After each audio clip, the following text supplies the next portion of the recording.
Aos 62 anos, eu descobri que o silêncio pode ser tão pesado quanto um grito. Durante muito tempo, aceitei que minha casa fosse tratada como pousada, que minha vida fosse usada como se fosse extensão dos desejos alheios. Ouvi de boca do meu genro a frase que ecoa até hoje. A casa de família, então de todos nós. E até da sogra dele a ironia cruel. Eu não vim aqui para fazer faxina.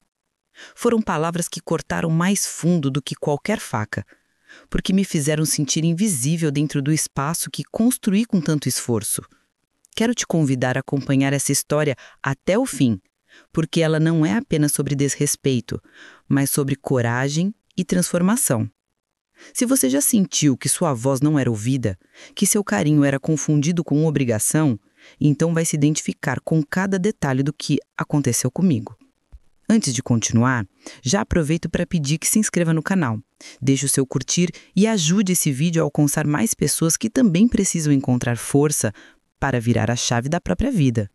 E mais, escreva aqui nos comentários de qual cidade você está assistindo. Eu quero muito saber até onde minha voz pode chegar e como essa experiência pode inspirar outras mulheres e homens que, assim como eu, carregaram por anos o peso de se anular para agradar os outros. Porque quando a gente divide nossa história, o impacto não fica só dentro da gente. Ele se espalha, cria pontes e dá coragem para quem pensa que já é tarde demais para se impor. Era uma tarde tranquila na minha chácara. O tipo de tarde em que o silêncio é tão profundo que até o barulho dos passarinhos parece parte de uma música que embala a alma. Eu estava na varanda, sentada na cadeira de balanço que herdei da minha mãe, observando o sol cair atrás das árvores e sentindo aquele vento morno que acaricia a pele, quando o telefone tocou. Olhei para a tela e reconheci imediatamente o nome: Ricardo. Suspirei fundo antes de atender porque, sempre que ele ligava, vinha junto uma carga de energia agitada, como se o mundo fosse um palco e ele o protagonista. Atendi tentando manter a voz serena, mas logo a avalanche de palavras dele tomou conta da linha. Sogra, prepare-se porque nesse fim de semana vai ser inesquecível. E eu e a Clara vamos aí com a família toda, vai ser uma festa. 10 pessoas no mínimo, talvez mais. Mas não se preocupe, a casa é grande e a senhora vai adorar a movimentação. Senti meu coração acelerar, mas não de alegria. Era um misto de espanto e incômodo, como se alguém tivesse acabado de arrombar a porta da minha paz. Engoli em seco e tentei intervir, escolhendo as palavras com cuidado. Ricardo, querido, 10 pessoas é muita gente. Eu não tenho estrutura para isso. Não fui avisada com antecedência, não preparei nada. Do outro lado da linha, a resposta veio afiada, quase debochada, com aquele tom que ele sempre usava quando queria impor a própria vontade. Ora, sogra, não exagere. Vai ser ótimo, vai dar tudo certo, a senhora vai ver. Nem precisa se preocupar com nada, a gente se vira. Afinal, a casa é de família, não é? Então é de todos nós. Enquanto ele falava, eu me lembrava das outras vezes em que tinha chegado aqui sem avisar, trazendo amigos, risadas altas, bagunça, e me deixando depois com a casa em desordem e o coração pesado. Naquelas ocasiões, eu aceitava em silêncio, sorria por fora e chorava por dentro, porque sempre quis manter a paz e não decepcionar a minha filha. Mas naquele instante, algo diferente aconteceu dentro de mim. Talvez fosse a idade, talvez fosse o acúmulo de pequenas feridas, mas senti uma força nascer do fundo da minha alma. Respirei fundo e disse apenas: "Está bem, Ricardo. Até sábado, então." Desliguei antes que ele pudesse prolongar a conversa. Fiquei imóvel, segurando o celular como se fosse um peso, olhando para a tela já apagada, ouvindo o eco da frase dele na minha cabeça. A casa é de família, então é de todos nós. Aquilo doeu mais do que eu gostaria de admitir, porque não era apenas sobre a casa. Era sobre minha vida inteira sendo tratada como extensão da vontade dos outros. Eu, que durante décadas me esforcei para criar minha filha sozinha, para dar a ela conforto, educação, oportunidades. Eu que renunciei a sonhos, a viagens, a amores, acreditando que minha missão era sempre dar e ceder. Agora, aos 62 anos, percebia que esse ciclo estava se repetindo através do genro, que me via mais como uma funcionária cordial do que como uma pessoa com limites e necessidades. Olhei ao redor da minha varanda. O cheiro de terra molhada ainda estava presente, lembrança da chuva da manhã. As galinhas ciscavam no quintal, tranquilas, alheias às guerras silenciosas da vida humana. E ali, diante de mim, a casa que construí com tanto cuidado, cada detalhe escolhido para ser meu refúgio, parecia ameaçada de se transformar em palco de uma invasão. Senti um nó na garganta, mas junto dele veio também uma clareza. Eu não ia permitir que isso continuasse. Não ia passar outro fim de semana exausta recolhendo copos largados pelo quintal, ouvindo risadas que zombavam da minha simplicidade, fingindo que estava feliz enquanto minha alma implorava por sossego. Naquele instante, decidi que essa seria a última vez em que me tratariam como acessório de conveniência. O coração ainda batia acelerado, mas havia uma chama acesa dentro de mim. Não de vingança, mas de dignidade. Eu queria mostrar ao Ricardo, à minha filha e a todos os que viessem junto que o amor não é servidão, que carinho não é sinônimo de submissão e que hospitalidade não significa abdicar do próprio respeito. Enquanto o céu começava a ganhar tons dourados e alaranjados, fechei os olhos e murmurei para mim mesma como uma promessa silenciosa. Se querem vir, virão, mas desta vez aprenderão que nesta casa não existe só portas abertas. Existem também chaves que mudam destinos. Com a mão trêmula, coloquei o celular de volta sobre a mesa, olhei para a tela que ainda se movia lentamente e senti que estava iniciando uma nova etapa da minha vida. Eu não sabia exatamente como faria, mas sabia que não seria mais a mesma. Talvez fosse a hora de transformar aquela visita indesejada na minha grande oportunidade de mostrar quem eu realmente era. E no fundo do coração, senti um sopro de coragem que me fez sorrir pela primeira vez naquele dia. Depois de desligar o telefone, fiquei algum tempo parada na varanda, ouvindo apenas o som dos grilos que começavam a cantar com a chegada do entardecer. Era como se a natureza me desse um minuto de silêncio para organizar a bagunça que o Ricardo tinha acabado de despejar dentro de mim. Por alguns instantes, confesso, pensei em simplesmente aceitar, como sempre fiz, pensar que era mais fácil sorrir, preparar as camas, cozinhar em dobro e depois recolher os pedaços da minha paciência quando todos fossem embora. Mas dessa vez, algo em mim não permitiu. Senti o sangue quente nas veias e uma voz interna dizendo que eu não podia mais seguir nessa estrada de concessões infinitas. Levantei-me da cadeira de balanço com uma decisão que nem eu mesma entendia direito, mas que parecia inevitável. Entrei na casa, caminhei até a mesa de madeira da cozinha, peguei um papel e uma caneta e sentei-me. O barulho da caneta batendo no papel parecia anunciar que eu estava prestes a mudar o curso da minha vida. Comecei rabiscando palavras soltas, quase sem pensar. Escrevi respeito, depois cansaço. Em seguida, amor não é servidão. Respirei fundo e olhei em volta da minha cozinha. As panelas de cobre penduradas reluziam com a luz do fim da tarde. A toalha de mesa bordada por mim mesma parecia sorrir para mim com suas flores coloridas. E eu percebi que todo aquele espaço carregava a minha identidade, a minha luta, os meus anos de renúncia. Como alguém poderia achar que podia invadir isso sem nem pedir licença?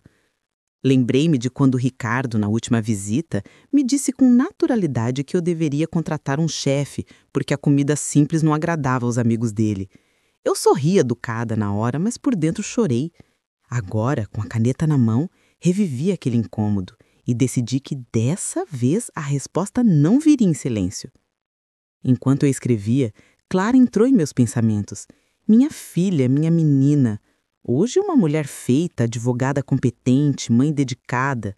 Quantas vezes me sacrifiquei para que ela tivesse o melhor e quantas vezes ela fechou os olhos para as pequenas imposições do marido, fingindo não perceber que me deixavam exaustas?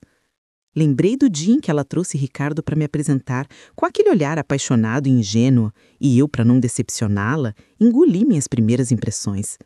Ele sempre foi cheio de energia, mas também cheio de si. O tipo de homem que fala alto, que acredita que o mundo gira em torno das próprias ideias. Eu aceitei por amor a ela, mas o preço desse silêncio estava me sufocando agora. Senti que precisava resgatar minha voz, não apenas por mim, mas para que Clara entendesse que sua mãe não era um depósito de obrigações, era uma mulher com história, dignidade e direito de escolher. Foi nesse turbilhão de lembranças que a caneta ganhou firmeza na minha mão. Escrevi: aqui não é pousada, aqui é minha casa. Quem vier deve vir com respeito. A frase saiu mais forte do que eu esperava e me fez sorrir. Era quase como se minha mãe, aquela mulher dura e sábia que me ensinou a nunca baixar a cabeça diante das injustiças, tivesse soprado essas palavras no meu ouvido. Recordei das broncas que ela me dava quando menina aceitava carregar sacolas pesadas para colegas preguiçosos.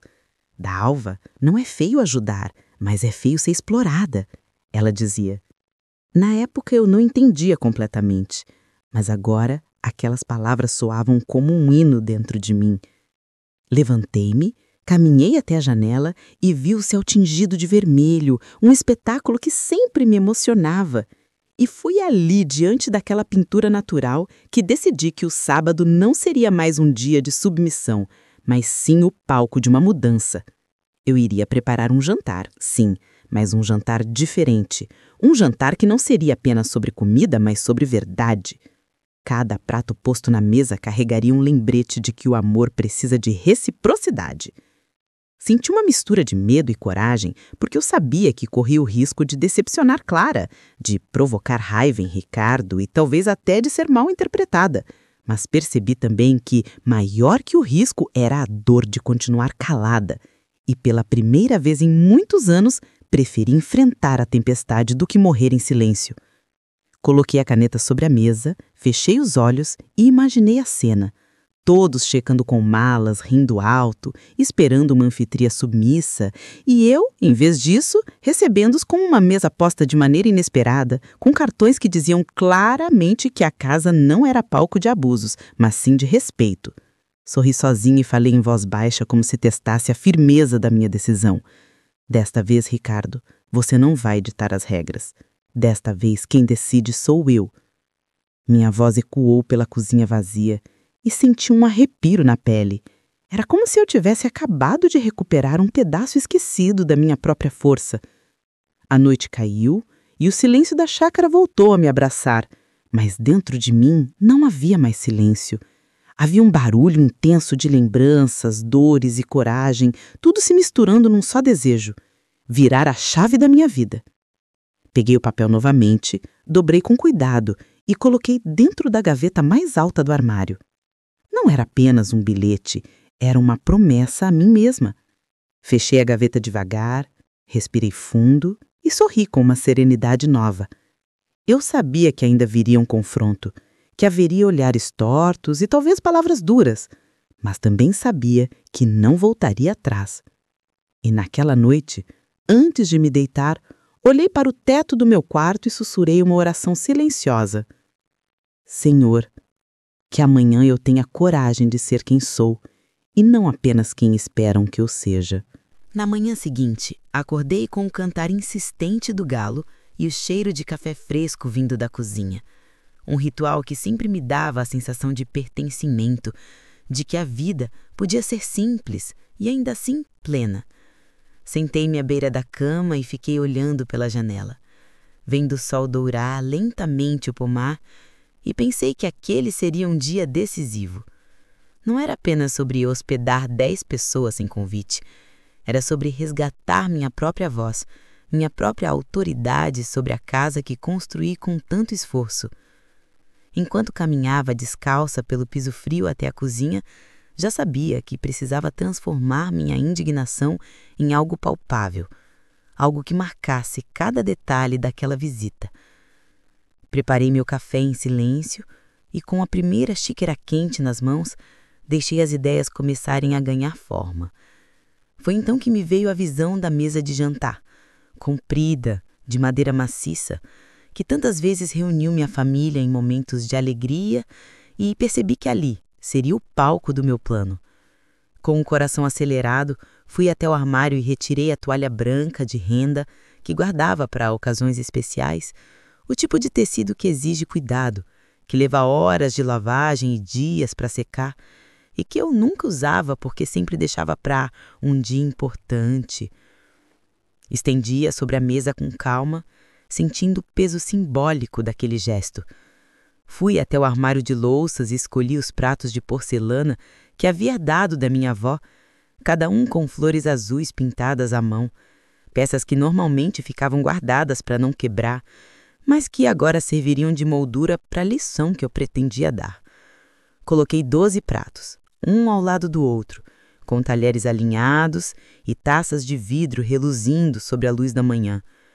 Era como preparar um banquete, mas o verdadeiro banquete não estaria na comida, e sim na mensagem que acompanharia cada assento. Peguei então o papel que havia rabiscado na noite anterior e, inspirada, cortei-o em cartões pequenos, escrevendo em cada um uma tarefa. Escrevi lavar a louça do almoço, em um deles, cuidar do jardim, em outro. Depois, varrer a varanda, preparar o café da manhã, ajudar na limpeza dos quartos, colher hortaliças na horta e assim por diante até preencher todos os lugares. Coloquei um cartão sobre cada prato, como se fossem convites de gala, mas convites para colaborar. Enquanto fazia isso, eu sorria imaginando as expressões de espanto, talvez até indignação, quando encontrassem aquilo. Mas a verdade é que minha intenção não era humilhar, e sim ensinar. Eu queria que percebessem que cada gesto tem consequência, que a casa de alguém não é cenário de férias gratuitas e que amor não pode ser confundido com obrigação cega. No centro da mesa deixei um bilhete maior, escrito com letra firme para não deixar espaço a mal-entendidos. Escrevi: nesta casa, todos são bem-vindos, mas aqui não é pousada. Aqui se compartilha, aqui se respeita. Quem ficar deve ajudar. Quem não aceitar pode se hospedar na pousada a 5 quilômetros daqui. Coloquei o papel dentro de um porta-retratos antigo que normalmente guardava uma foto da minha juventude e posicionei-o bem no meio da mesa, como se fosse a peça central de uma exposição. Olhei para aquele cenário e senti um arrepio percorrer meu corpo. Era ousado, talvez arriscado, mas também era libertador. Nesse momento, ouvi passos pesados no corredor e vi Marta, minha vizinha e amiga, que costuma ir ajudar na casa de vez em quando. Ela entrou, olhou para a mesa posta e arregalou os olhos. Mas o que é isso, Dalva? Vai ter casamento aqui? Perguntou entre surpresa e riso. Eu respirei fundo, segurei suas mãos e respondi com firmeza. Não, Marta. Vai ter um jantar de verdade. Um jantar que vai mudar a chave da minha vida. Eles precisam entender que minha casa não é palco de caprichos. Vou receber todos, mas nos meus termos. Marta ficou alguns segundos em silêncio, me observando, como se não reconhecesse a mulher à sua frente. E então disse com um sorriso tímido: pois eu nunca vi a senhora tão decidida. E sabe de uma coisa? Tá linda assim, dona de si. Depois que ela saiu, fiquei sozinha outra vez diante da mesa e deixei a imaginação correr. Vi na mente a cena do sábado, os carros chegando, as malas descarregadas, o riso espalhafatoso de Ricardo, a pressa de Clara tentando justificar a atitude do marido e os olhares curiosos dos parentes que mal me conheciam. E em seguida, o silêncio que cairia quando se deparassem com aquela mesa cerimonial. Não de boas-vindas servidas em bandeja, mas de responsabilidades divididas em cartões. Sorri sozinha porque percebi que naquele gesto eu estava recuperando não apenas o controle da minha casa, mas também o respeito por mim mesma. Terminei de organizar os detalhes com calma, ajeitando flores simples em um jarro no canto da mesa, colhidas ali mesmo no jardim, margaridas e cravos que não custaram nada, mas que carregavam uma beleza genuína. Elas me lembraram de quem eu era, simples, mas digna, acolhedora, mas não submissa. Ao finalizar, encostei-me na cadeira e falei em voz alta, como se já estivesse diante deles: sejam bem-vindos, mas aqui cada um tem o seu lugar, e o meu lugar é ser respeitada.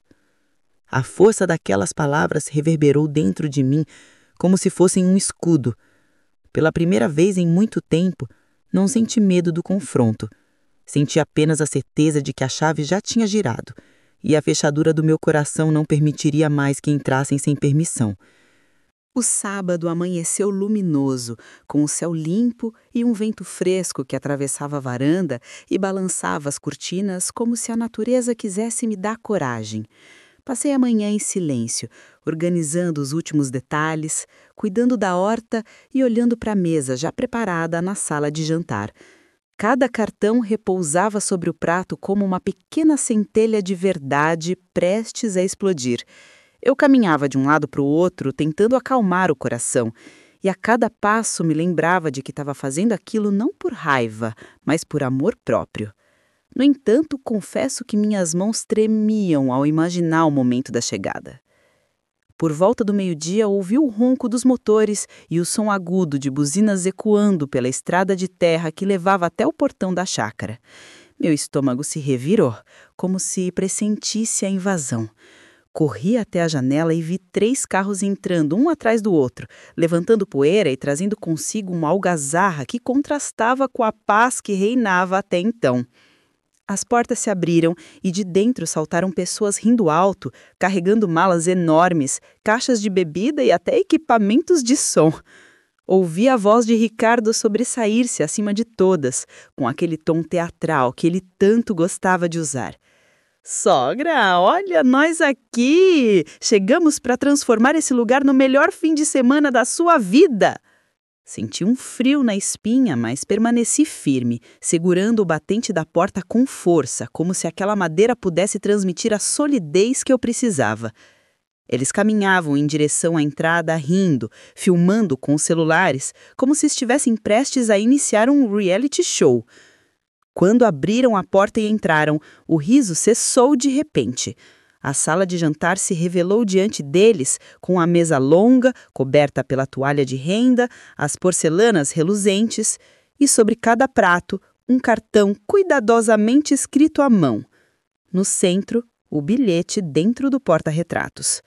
Foi como se o tempo tivesse parado. Podia-se ouvir apenas o zumbido distante de um inseto voando próximo à janela. Ricardo olhou em volta confuso e soltou uma risada nervosa. O que é isso, sogra? Uma pegadinha? Um jogo de tabuleiro humano? Clara, minha filha, olhou para mim com os olhos arregalados, procurando uma explicação que eu não tinha dado a ela de propósito.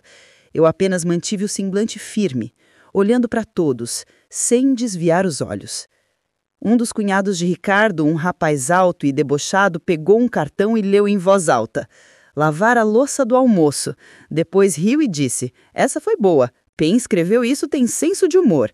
A sogra dele, uma senhora de olhar arrogante, bufou alto e murmurou, eu não vim aqui para fazer faxina. Isso é coisa de empregado. Foi nesse instante que soltei minha voz, firme, clara, com uma serenidade que surpreendeu até a mim mesma. Disse, não é brincadeira, não é pegadinha.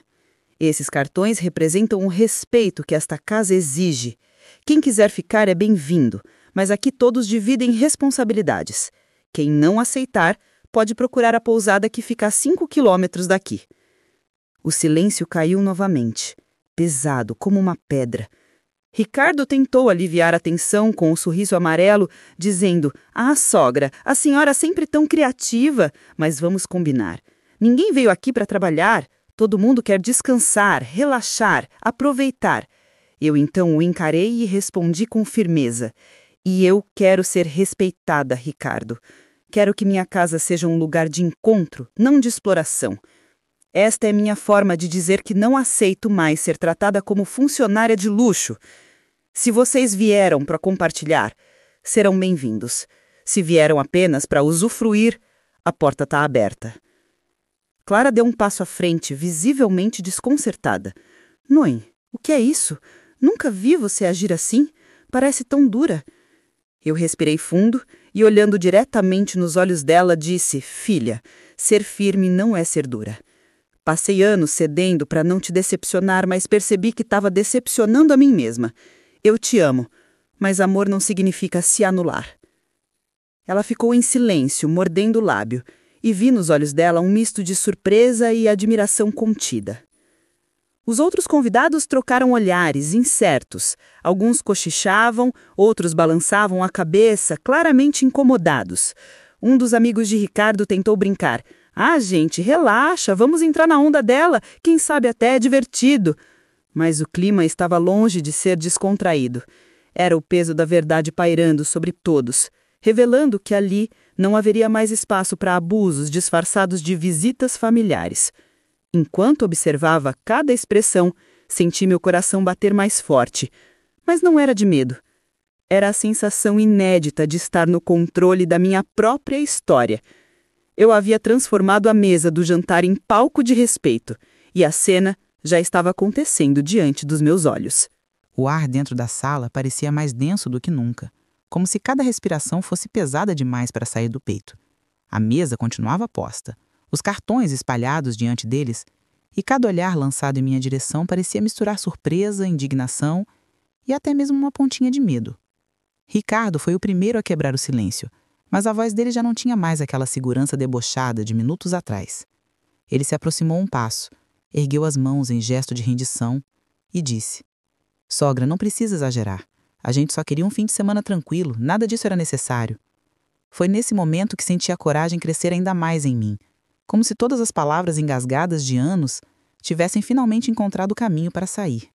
Respondi com firmeza, sem elevar a voz, mas deixando cada sílaba carregar o peso da minha decisão. "O que não era necessário, Ricardo, era você achar que podia transformar a minha casa em um resort particular. Eu não sou sua funcionária, não sou sua criada. Aqui cada um colabora, ou não colabora com nada." A sogra dele, que até então se mantinha de braços cruzados, soltou uma gargalhada debochada, inclinando a cabeça para trás como se tivesse ouvido a maior bobagem do mundo. "Minha filha", disse ela com a voz carregada de desdém, "eu tenho 68 anos, nunca lavei nenhum copo fora da minha casa, não vai ser agora que vou começar. A senhora devia agradecer por estarmos aqui, movimentando esse lugar esquecido no meio do mato." Senti meu sangue ferver, mas me mantive serena, encarando-a de frente. "A senhora está enganada. Eu agradeço por cada pessoa que vem até minha casa de coração aberto, mas não agradeço por quem vem apenas para consumir e desprezar. Se não quer participar, a porta está logo ali. Ninguém é obrigado a ficar." O silêncio que se seguiu foi quase teatral, e eu percebi que todos estavam esperando para ver qual seria a reação dela. Clara, minha filha, finalmente interveio, com a voz trêmula, como quem tentava construir uma ponte entre dois mundos prestes a ruir. "Mãe, por favor, não vamos criar uma guerra por causa de cartões na mesa. Não é mais fácil esquecer isso e aproveitar o final de semana?" Eu olhei para ela, minha menina já adulta, que tantas vezes me viu ceder para evitar brigas, e senti uma mistura de dor e ternura. "Filha, você cresceu me vendo engolir palavras, engolir mágoas, sempre escolhendo a paz do silêncio. Mas essa paz nunca foi verdadeira. Era só um remendo frágil que agora não aguenta mais. Eu não quero mais ser lembrada como uma mãe que sempre se anulou, mas como a mulher que sou, alguém que merece respeito dentro da própria casa." Vi os olhos dela marejarem e, embora não dissesse nada, percebi que algo nela também começava a se transformar. Os cunhados e primos de Ricardo começaram a resmungar entre si, trocando olhares impacientes. Um deles, mais jovem, de boné virado para trás, falou então insolente: "Ah, tia, isso é mó drama. A gente só quer curtir, beber uma cerveja, fazer churrasco. Para que complicar?" Eu respirei fundo, segurei a beira da cadeira para não perder o controle e respondi com firmeza: "Porque minha vida não é um playground para vocês. Vocês querem lazer, ótimo, mas terão que respeitar a pessoa que abre a porta. Se isso é pedir demais, não precisam nem descer as malas do carro." Ricardo, percebendo que o clima estava ficando insustentável, ergueu a voz: "Chega! Vocês todos, parem. É a casa dela. E se ela diz que é assim, é assim. Mas, sogra, entenda. A senhora pegou todo mundo de surpresa. Poderia ter conversado comigo antes, não acha?" Foi nesse momento que caminhei até ele, olhei diretamente em seus olhos e disse calmamente: "Eu tentei conversar com você, Ricardo. Todas as vezes que veio aqui deixou bagunça. Todas as vezes que tratou minha casa como um hotel. Você nunca me ouviu. Então eu precisei falar de um jeito que não pudesse ser ignorado." Ele desviou o olhar e, pela primeira vez desde que o conheci, percebi uma fissura na máscara de autoconfiança dele. Clara colocou a mão no ombro dele, como quem pedia a ceder, mas ele permaneceu calado, encarando o cartão diante do prato, que dizia simplesmente: "Respeitar o espaço do outro." Nesse instante, um detalhe chamou minha atenção, Um dos netos da sogra, um garoto de uns 15 anos, estava sentado no canto, observando tudo em silêncio. Ele pegou um dos cartões, leu baixinho e disse: arrumar o quarto antes de ir embora. Isso não parece tão ruim. Acho que dá para fazer. O comentário dele, embora simples, foi como uma esparca que quebrou a rigidez no ambiente. Alguns riram, outros balançaram a cabeça, mas senti que a atmosfera começava a mudar. O desconforto agora vinha misturado com reflexão. E percebi que a minha mensagem, ainda que não fosse aceita de imediato por todos, tinha plantado uma semente. Eu respirei fundo, voltei a me sentar na cabeceira da mesa e falei em tom sereno, mas definitivo. Este jantar não é sobre tarefas, não é sobre cartões. É sobre limites. Eu passei a vida me doando e continuo disposta a compartilhar o que tenho, mas nunca mais às custas da minha dignidade. Quem quiser ficar, fique sabendo que aqui todos dividem. Quem não quiser, está livre para partir agora mesmo. Permaneci em silêncio após essas palavras, ouvindo apenas o som distante do vento batendo nas árvores lá fora. E por um instante, senti que até as paredes concordavam comigo. Ali, naquele momento, eu soube que a minha vida não seria mais a mesma e que, finalmente, eu tinha tomado de volta as rédeas da minha própria história. Quando percebi que ninguém tinha coragem de se levantar da mesa, entendi que a minha postura tinha surpreendido mais do que qualquer palavra poderia expressar. O silêncio que pairava era desconfortável, quase sufocante, e ao mesmo tempo me dava uma estranha sensação de vitória, como se eu tivesse finalmente recuperado o espaço que era meu por direito. Então, para não prolongar aquele clima pesado, levantei-me e disse: pois bem, já que todos estão aqui, vamos almoçar. A comida está pronta, e nada mais justo que cada um contribua para que este encontro não seja apenas sobre obrigações, mas também sobre partilha. Caminhei até a cozinha e, enquanto pegava as travessas fumegantes de arroz, feijão, galinha ensopada e salada fresca da horta, percebi que minhas mãos já não tremiam. Era como se, ao assumir minha voz, tivesse encontrado também uma serenidade que nunca conheci antes. Quando coloquei os pratos sobre a mesa, todos olharam com uma curiosidade contida. Era evidente que esperavam algo simples demais para o gosto deles. E de fato era. Arroz soltinho, feijão temperado com alho, frango que eu mesma cortei no quintal e preparei com açafrão e cheiro verde. O cheiro se espalhava pela sala, forte e aconchegante, lembrando infância e tardes em família, mas os olhares denunciavam que alguns achavam aquilo um rebaixamento. A sogra de Ricardo torceu o nariz e murmurou: eu esperava um churrasco, pelo menos um prato mais sofisticado. Antes que pudesse completar, respondi sem rodeios: aqui não servimos ostentação no prato, servimos alimento de verdade, feito com respeito e carinho. Quem quiser comer, que se sirva. Quem não quiser, a porta da cozinha está aberta. Ricardo tentou contornar a situação rindo, mas o riso soava forçado. Ah, pessoal, vamos relaxar. Comida caseira também tem seu valor. Todos começaram a se servir. Uns mais entusiasmados, outros apenas por educação. Foi então que percebi o garoto de 15 anos, o mesmo que havia aceitado a ideia dos cartões, repetindo o prato com gosto. Ele olhou para mim e disse em voz baixa, mas clara o suficiente para todos ouvirem: tá muito bom, tia, igual a comida que minha avó fazia. Essas palavras me aqueceram por dentro de uma forma que nenhuma bajulação adulta poderia causar. Sorri e respondi: obrigada, querido. É isso que eu quero aqui. Que todos se sintam em casa de verdade, não em um hotel. Clara, que até então parecia dividida, serviu-se também e comentou: mãe, eu tinha esquecido como esse frango é gostoso. Você sempre dizia que receita boa não precisa de luxo. Vi nos olhos dela uma memória despertando, e por um momento senti que uma ponte estava sendo reconstruída entre nós. Durante a refeição, os diálogos começaram a surgir, ainda tímidos, mas reveladores. Um dos primos de Ricardo perguntou, meio em tom de brincadeira, meio a sério: e se eu tirar o cartão de lavar a louça, posso trocar com alguém? Eu, sem perder o humor, respondi: pode, mas precisa negociar, porque aqui cada escolha tem consequência. Alguns riram e percebi que pouco a pouco a resistência começava a dar lugar à reflexão. Não era mais apenas sobre a comida ou sobre os cartões. Era sobre algo maior, sobre o que cada um representava ali. Quando todos terminaram, empilhei o prato e levantei-me. Agora é a hora de cumprir a primeira parte do combinado. Quem pegou o cartão de louça, por favor, à cozinha. Quem pegou o de varrer a sala, já pode começar. A cena que se seguiu foi quase cômica. O cunhado de Ricardo, engravatado mesmo num fim de semana no campo, entrou na cozinha segurando um prato como se fosse cristal, sem a menor noção de como esfregar uma esponja. A sogra dele murmurava alto, dizendo que aquilo era humilhação, enquanto a filha tentava convencê-la de que seria pior enfrentar meu olhar firme. Clara, por sua vez, observava tudo em silêncio, mas quando me viu lavando junto, aproximou-se e murmurou: "Mãe, você realmente não vai ceder desta vez, não?"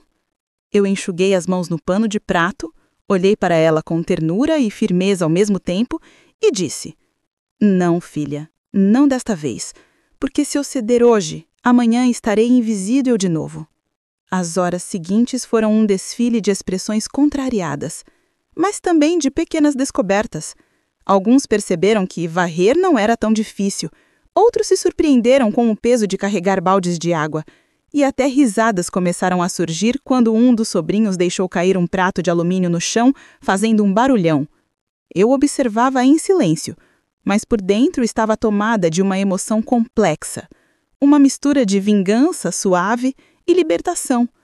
Pela primeira vez, aqueles que sempre me trataram como figurante de luxo estavam experimentando o papel que tantas vezes foi o meu. Quando o sol começou a se pôr, a casa estava limpa, o jantar preparado e todos exaustos. Foi então que me sentei novamente na cadeira de balanço da varanda e os chamei. "Venham, sentem-se aqui um pouco. Hoje não demos apenas comida ao corpo, demos lição ao coração. Quem sabe amanhã possamos começar, de verdade, um fim de semana em família." O silêncio que se seguiu não era mais pesado como antes. Era reflexivo. Vi nos olhos de alguns uma raiva contida, mas em outros percebi o brilho tímido de quem começava a entender. E enquanto o céu se pintava de laranja e rosa, senti que aquele jantar simples havia sido o primeiro tijolo de uma nova história, não só para mim, mas talvez para todos que estavam ali. A noite chegou mais silenciosa do que eu esperava. Depois de um dia tão intenso, eu imaginava que ouviria vozes elevadas, reclamações ou até mesmo malas sendo arrastadas de volta para os carros. Mas, ao contrário, o que se instalou foi uma quietude desconfortável.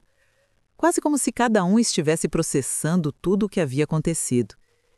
Eu me sentei na varanda com uma xícara de chá de erva cidreira nas mãos e deixei o calor suave da bebida me lembrar que ainda era dona da minha paz. Aos poucos, alguns começaram a sair da sala.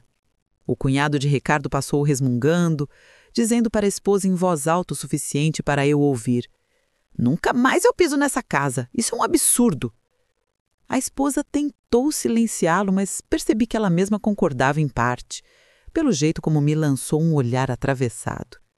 Fingi não perceber, porque a essa altura eu já não tinha mais energia para lidar com birras de adultos que se comportavam como crianças contrariadas. Clara veio até mim mais tarde, já quando as estrelas estavam acesas no céu. Ela se sentou na cadeira ao meu lado e havia um ar de hesitação em seus gestos.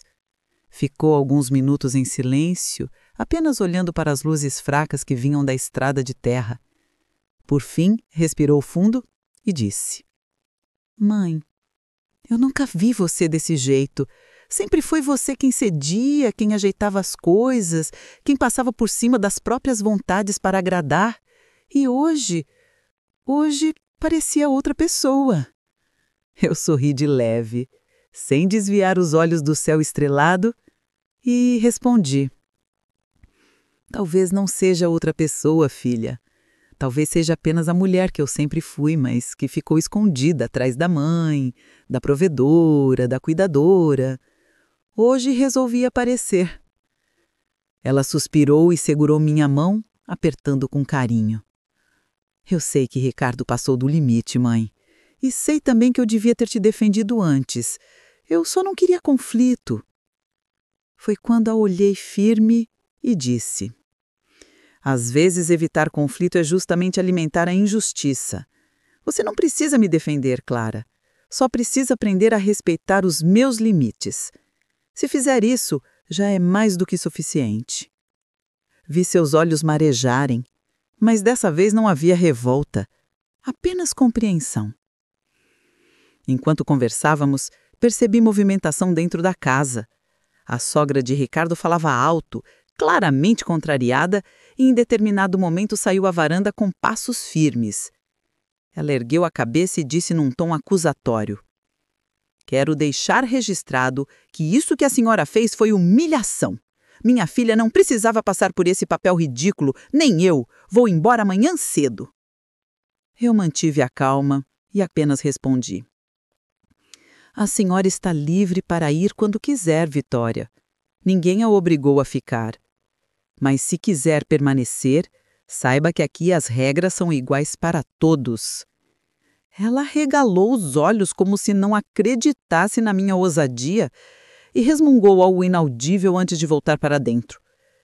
Clara, ainda ao meu lado, apertou minha mão de novo e disse: "Eu nunca vi alguém falar assim com ela. Sempre fez o que queria, sempre manipulou todo mundo com esse jeito de vítima arrogante. Acho que você foi a primeira a colocar um limite de verdade." Senti orgulho de ouvir isso, porque naquele momento percebi que meu gesto não tinha sido apenas por mim, mas também por minha filha, que precisava enxergar que era possível enfrentar. Mais tarde, Ricardo apareceu. Ele vinha devagar, como se cada passo fosse pesado. Sentou-se à minha frente e ficou alguns segundos em silêncio, olhando para o chão. Quando finalmente falou, sua voz estava mais baixa do que o habitual, sem aquele tom de comando que sempre usava. "Sogra, eu sei que exagerei. Quando liguei e disse que vinha com todo mundo, não pensei em como seria para a senhora. Achei que estava tudo bem, que era só mais uma reunião de família. Mas hoje percebi que não era isso. A senhora está certa, eu nunca perguntei se podia, só avisei. E isso não é respeito." Fiquei surpresa com as palavras dele, mas não deixei transparecer. Apenas respirei fundo e respondi: "Ricardo, admitir já é um primeiro passo, mas não basta. Respeito não é só palavra, é atitude. Quero ver mudança, não discursos. Hoje você viu um pouco do que significa sentir-se invadido. Espero que tenha entendido." Ele assentiu lentamente e eu vi que, ao menos naquela noite, estava disposto a refletir. Quando todos já estavam recolhidos aos quartos, caminhei pela casa em silêncio, observando cada detalhe. A sala ainda tinha restos do cheiro da comida caseira, misturado com o perfume das flores que eu sempre coloco na mesa. Subi as escadas devagar, passando pelos corredores onde ecoava o barulho abafado de conversas curtas atrás das portas. Era estranho perceber como a minha casa, meu refúgio, ainda estava cheia de gente, mas não parecia um território tomado. Pela primeira vez em muito tempo, senti que o espaço voltava a me pertencer. Ao deitar, olhei para o teto e pensei em tudo o que havia acontecido. Era como se a cada confronto eu tivesse retirado um peso invisível dos meus ombros, um peso que carreguei por anos, sem perceber. Naquela noite dormi profundamente, sem sonhos perturbadores. E quando acordei no dia seguinte, antes mesmo do sol nascer, senti uma leveza que não lembrava mais como era. A casa ainda estava em silêncio, mas logo seria preenchida pelo som dos passos arrastados de quem não queria estar ali. E eu sabia que aquele domingo traria novas provas, novas palavras, talvez novas mágoas. Mas havia em mim uma certeza diferente. Eu já não era a mesma mulher que se calava para manter as aparências. Eu era alguém que tinha redescoberto a própria voz e estava disposta a usá-la quantas vezes fosse necessário. O domingo amanheceu com o céu turvo. As nuvens pesadas anunciavam chuva e a atmosfera dentro da casa parecia acompanhar o clima. Levantei-me cedo, como sempre, e preparei o café com calma, moendo os grãos à mão e deixando o cheiro forte do pó fresco invadir a cozinha.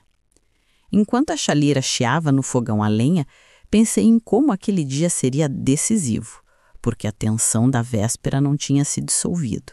Apenas repousava como brasa encoberta que a qualquer instante poderia virar incêndio. Coloquei a mesa do café da manhã com pão caseiro, bolo de fubá, frutas colhidas no quintal e uma garrafa de leite ainda morno que o vizinho tinha me entregado. Fiz isso não por obrigação, mas porque era meu ritual. A forma que encontrei de mostrar que a simplicidade tinha mais valor do que qualquer luxo exibido nas redes sociais. Pouco a pouco eles começaram a descer. O primeiro foi o garoto de 15 anos, ainda sonolento, arrastando chinelos pelo assoalho de madeira. Sentou-se à mesa, pegou uma fatia de bolo e murmurou: "A senhora acorda cedo mesmo, né?" Sorri e respondi: "A vida no campo tem seu relógio próprio. O dia começa com o sol e quem aprende a ouvir esse ritmo descobre que a vida fica mais leve." Ele deu de ombros, mas percebi que havia algo de sincero em sua curiosidade. Logo em seguida desceu a sogra de Ricardo, com o rosto carregado e ares de mártir. Olhou para a mesa e comentou em tom ácido: "Não tem nem queijo fresco? Ao menos isso podia ter." Respirei fundo, mantendo a calma e disse: "Tenho o que a terra me dá, e é isso que sustenta esta casa. Quem valoriza a fartura da simplicidade, come de coração aberto. Quem não valoriza, que fique à vontade para esperar até a cidade abrir um restaurante." O garoto segurou o riso e percebi que a velha senhora ficou ainda mais contrariada. Quando Clara apareceu, seus olhos buscaram os meus antes mesmo de se sentar. Ela parecia cansada, mas havia em seu olhar uma mistura de compreensão e conflito. Serviu-se em silêncio até que disse baixinho, quase para si mesma: "É engraçado como eu tinha esquecido do gosto desse café. É o mesmo que tomava quando era criança." Senti um aperto doce no peito e respondi: "Porque a vida corre tão depressa que a gente se esquece do que é essencial. E eu não quero mais esquecer." Ela suspirou e não respondeu, mas sua expressão revelava que estava refletindo. Foi então que Ricardo entrou, de camiseta amassada e olhar pesado. Sentou-se à mesa e, sem rodeios, falou: "Sogra, eu pensei muito ontem. Sei que errei, mas acho que a senhora está sendo dura demais. Minha família não entende esse seu jeito. Estão acostumados com outro ritmo. Para eles parece humilhação." Mantive o olhar firme sobre ele e respondi: "Ricardo, humilhação é ser tratado como invisível. Humilhação é abrir a porta da sua casa e ser reduzida a uma serviçal. O que pedi não é humilhação, é responsabilidade compartilhada. Quem não sabe lidar com isso, não sabe lidar com respeito." A conversa deixou todos em silêncio até que o primo de Ricardo, aquele sempre debochado, resolveu intervir. "Então quer dizer que agora a gente vai virar colono? A gente veio relaxar, não para virar empregado." Senti a raiva se erguer dentro de mim, mas transformei-a em palavras firmes.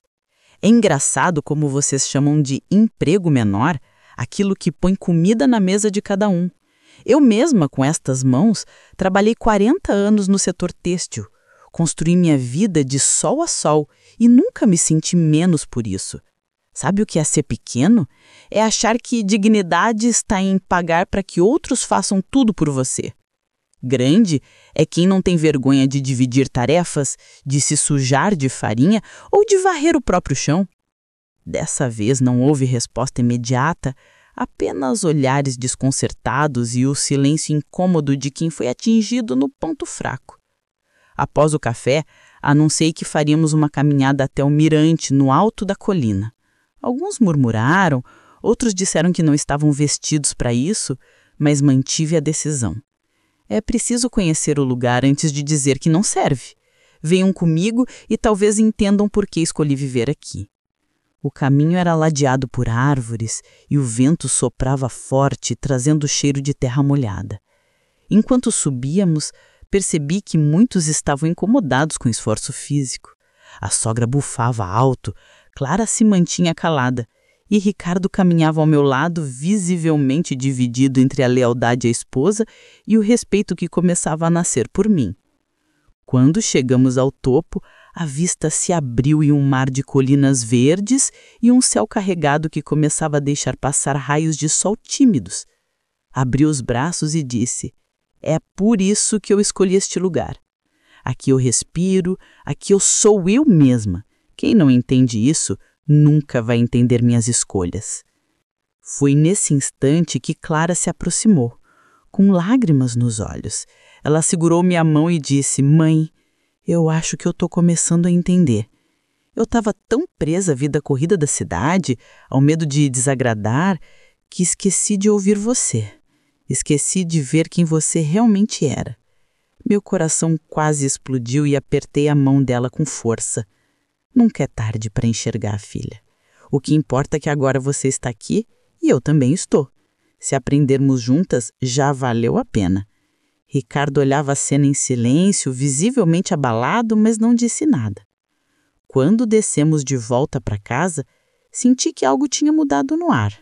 Não era uma aceitação total, nem uma harmonia repentina, mas havia rachaduras no muro de resistência que eles tinham erguido contra mim.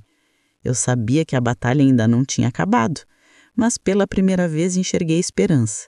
E no fundo do coração, tive a certeza de que aquela manhã no Mirante tinha sido mais poderosa do que qualquer cartão sobre a mesa ou qualquer tarefa imposta. Era a vida mostrando que verdade e coragem sempre encontram um jeito de florescer mesmo no meio da tempestade. Quando voltamos do Mirante, a casa parecia diferente, como se o silêncio tivesse se transformado em algo mais reflexivo do que tenso. Eu mesma senti o meu coração bater em outro ritmo, mais firme, mais consciente, como se cada passo dado naquela manhã tivesse me fortalecido para o que ainda viria. Entrei na sala e encontrei todos dispersos, alguns mexendo nos celulares, outros sentados em cadeiras desconfortáveis, evitando se olhar nos olhos. Clara me seguiu e, num gesto inesperado, começou a recolher algumas xícaras que estavam abandonadas na mesa do café. Aquilo, que parecia tão simples, foi para mim uma cena de redenção, porque nunca antes ela havia feito algo do tipo quando estava comigo. Eu me aproximei, toquei seu ombro e disse: obrigada, filha, por finalmente entender que o cuidado não é peso, é partilha. Ela sorriu de leve, ainda tímida, e respondeu: eu estou aprendendo, mãe. A duras penas, mas estou aprendendo. Enquanto eu e Clara trocávamos essas palavras, Ricardo entrou na sala. Seu semblante carregava uma mistura de orgulho ferido e arrependimento, como se ele lutasse consigo mesmo para admitir o que precisava ser dito. Sentou-se na poltrona, passou as mãos pelo rosto e disse num tom mais baixo do que o habitual: sogra, eu não dormi direito. Fiquei pensando no que a senhora falou ontem e hoje no Mirante. É verdade que eu nunca perguntei, nunca considerei como seria para você. Sempre achei que estava trazendo alegria, movimento, como se isso fosse presente, quando, na verdade, eu estava invadindo. Mas quero que saiba que nunca foi minha intenção humilhar. Eu o encarei, respirei fundo e respondi com firmeza: Ricardo, intenção sem reflexão não basta. O amor sem respeito se transforma em fardo, e eu já carreguei peso demais. Se realmente quer mudar, prove com atitudes, não com justificativas. Ele engoliu seco, assentindo em silêncio, e percebi que suas palavras vinham não apenas da boca, mas de uma consciência que começava a acordar. A sogra dele, que estava sentada próxima à janela, não conseguiu se conter e soltou em voz alta: eu continuo achando um exagero. A senhora criou a filha para ser independente e agora parece querer ensinar todo mundo como viver. Ninguém gosta de ser tratado como criança. Respirei fundo mais uma vez, porque sabia que aquela mulher não perderia a oportunidade de tentar minar minha coragem. Caminhei até ela e disse calmamente: Dona Vitória, eu não trato ninguém como criança. Apenas mostro que o que falta em muitos adultos é justamente aquilo que aprendemos quando pequenos: respeito, gratidão e responsabilidade. Se isso parece novidade, talvez seja porque vocês se esqueceram ao longo do caminho. O garoto de 15 anos, neto dela, riu discretamente e comentou: Ela tem razão, vó. Eu mesmo nunca tinha lavado um copo, mas ontem vi que não é nada demais. Até me senti útil. A sala se encheu de um silêncio constrangido, porque a sabedoria simples do menino desarmava qualquer resistência. Foi então que Clara se levantou e, pela primeira vez desde o início de todo esse caos, ergueu a voz para defender minha postura. Chega, mãe tem razão. Eu mesma deixei isso acontecer porque achava que era mais fácil evitar briga. Mas eu estava errada. A gente invadiu a casa dela, trouxe gente sem pedir, tratou como se fosse obrigação dela nos receber. Só que não é. Essa casa é dela, essa vida é dela e nós precisamos respeitar. Seus olhos brilhavam de lágrimas e eu senti que aquele momento valia por anos de silêncio. Eu me aproximei, abracei-a com força e disse ao pé do ouvido: Obrigada, minha filha, por finalmente me enxergar. Isso é tudo que eu sempre quis. Ricardo levantou-se e se aproximou devagar. Ele parecia mais humilde, menos performático, e quando parou diante de mim, sua voz falhou por um instante antes de conseguir falar. Sogra, eu errei. Não vai ser fácil mudar, mas eu quero tentar. Quero que a senhora confie em mim, de novo, que saiba que não vou aparecer aqui com um batalhão sem aviso. Se viermos, vai ser de forma respeitosa. E se a senhora disser não, vai ser não. Olhei nos olhos dele e respondi: Ricardo, confiar leva tempo. Não espere que tudo se resolva em um pedido de desculpas. Mas se suas atitudes forem sinceras, eu estarei aqui. Só não estarei mais disposta a abrir mão de mim mesma. Ele abaixou a cabeça e murmurou: Eu entendo e vou provar. Naquele instante percebi que algo de profundo tinha acontecido. Não era apenas um pedido de desculpas, era a quebra de um ciclo.